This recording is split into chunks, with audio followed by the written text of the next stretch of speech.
તો જય માતાજી મિત્રો, કેમ છો? મજામાં તો છો ને?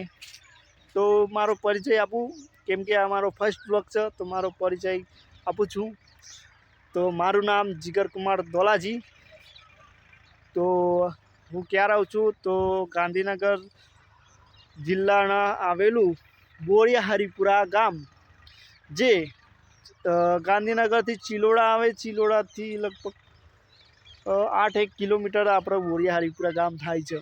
તો બીજો મારો પરિચય આપું તો હું 12મી પાસ કરું છું. પછી 12મી પાસ પછી કોઈ વિચાર્યું નથી, એટલા માટે ખેતી કરું છું અને થોડીક એક નોકરી એક જાઉં છું, જે આટલું કરું છું. અને લાઈ થયું કે યુટ્યુબમાં બ્લોગ બનાવીએ, જે બધા બનાવવા છે, એટલે આપણે પણ યુટ્યુબ પર બનવાનું સપનું વિચાર્યું છે કે સપનું છે આપણું યુટ્યુબર બનવાનું. તો તમે ગાઈસ વધુના વધુ મને સપોર્ટ કરજો અને આ ચેનલને સબસ્ક્રાઈબ કરજો, જેથી કરીને હું વાયરલ થઈ જાઉં અને આ મારો વિડીયો પણ વાયરલ થઈ જાય અને મને સપોર્ટ મળે. તો જય માતાજી, ફરી મળીશું બીજા વિડીયોમાં. Bye bye, Tata.